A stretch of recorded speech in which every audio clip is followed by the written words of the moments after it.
Question है, एक school के 30 शिक्षकों में से 60 वर्ष की आयु का एक शिक्षक सेवानिवृत्त हो गया और उसके स्थान पर 30 वर्ष की आयु के एक अन्य शिक्षक को नियुक्त किया गया। परिणाम स्वरूप शिक्षकों की माध्य आयु में क्या परिवर्तन होगा, यानी कि औसत आयु में क्या परिवर्तन होगा। तो यहाँ पर प्रश्न में दिया हुआ है कि एक स्कूल में 30 शिक्षक है, 30 शिक्षक में से एक शिक्षक 60 वर्ष का है और उसका क्या हो रहा है, रिटायरमेंट हो रहा है और उसके स्थान पर एक अलग शिक्षक आता है और जिसकी उम्र कितनी है, 30 वर्ष की है। और प्रश्न में पूछा गया है कि जो औसत आयु है उसमें क्या परिवर्तन होगा। तो औसत आयु में तो परिवर्तन होगा ही, क्योंकि यहाँ पर आप ये समझिए कि 60 वर्ष की आयु का व्यक्ति विद्यालय से बाहर जा रहा है और उसके स्थान पर 30 वर्ष का व्यक्ति आ रहा है। तो यहाँ पर आयु में तो अंतर है। अगर आयु में ही अंतर है तो औसत आयु में भी तो परिवर्तन आएगा। अब हमें ये पता लगाना है कि औसत आयु में कितना परिवर्तन आएगा। तो औसत तो हम निकाल लेंगे, लेकिन पहले हम इतना तो पता लगाए ना कि आयु में कितना परिवर्तन है। और आपको इतना भी समझ में आ गया है कि आयु में कमी हो रही है। 60 वर्ष का व्यक्ति जा रहा है और उसके स्थान पर 30 वर्ष का व्यक्ति आ रहा है, तो 30 वर्ष की कमी हो रही है। तो आपको यहाँ पर इतना पता चल गया है कि आयु में जो कमी हो रही है ना, वो 30 वर्ष की कमी हो रही है। तो अब अगर हम औसत में परिवर्तन निकालें, यानी कि औसत में कितनी कमी हो रही है, तो औसत निकालने के लिए तो हमें यहाँ पर 30 का भाग भी तो देना होगा ना, क्योंकि यहाँ पर कुल शिक्षक कितने हैं, 30 है। और यहाँ पर औसत में जो परिवर्तन निकाला जा रहा है वो 30 शिक्षकों की औसत आयु में ही परिवर्तन निकाला जा रहा है। तो यहाँ पर हम 30 से भाग देंगे तो यहाँ पर आ जाएगा 1 वर्ष, यानी कि जो औसत में कमी होगी वो कितनी हो जाएगी, 1 वर्ष की कमी हो जाएगी। तो यहाँ पर आप समझ गए कि कौन सा आंसर सही होगा। यहाँ पर ऑप्शन सी सही होगा कि 1 वर्ष घट जाएगी उनकी माध्य आयु, यानी कि जो औसत है वो 1 वर्ष कम हो जाएगा। तो इस तरह से आप इन प्रश्नों को आसानी से हल कर सकते हो। एक तरीका और भी है, आप उसको भी समझ सकते हो। यहाँ पर आप इतना समझिए कि विद्यालय में 30 शिक्षक है। अगर हम 30 शिक्षकों की आयु का योग निकालना चाहते हैं तो हमें पता होना चाहिए कि उनका औसत कितना है, लेकिन औसत प्रश्न में नहीं दिया हुआ। तो हम यहाँ पर मान लेते हैं कि जो 30 शिक्षक है ना, उनकी जो औसत आयु है वो कितनी है, x है।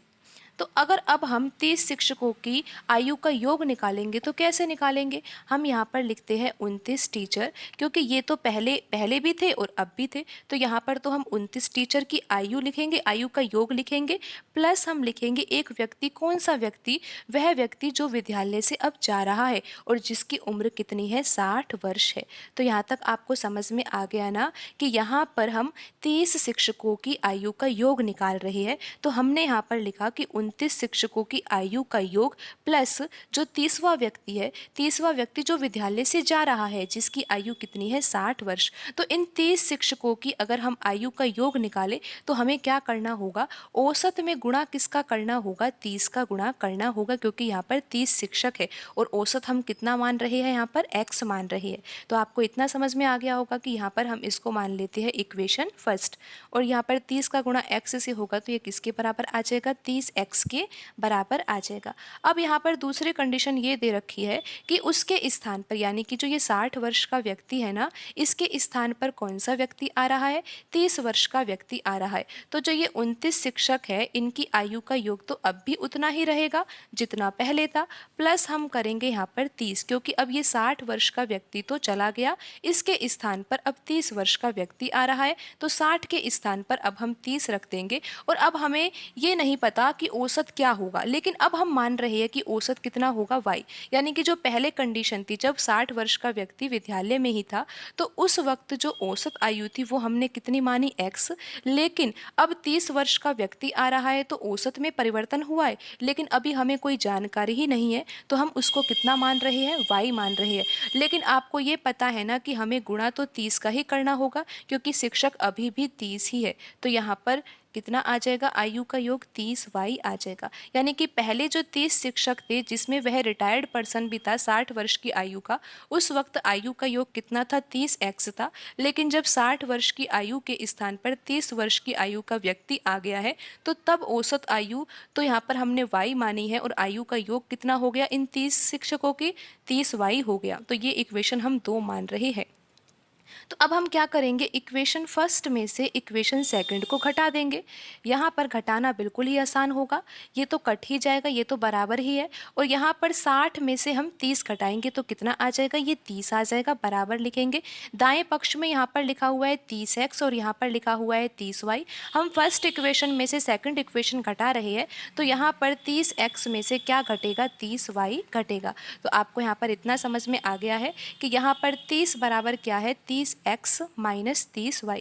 तो यहाँ पर ये 30 लिखेंगे हम यहाँ पर, और यहाँ से हम 30 कॉमन ले सकते हैं, तो यहाँ पर आ जाएगा x माइनस वाई, और यहाँ से 30 से 30 कट जाएगा तो यहाँ पर आ जाएगा 1।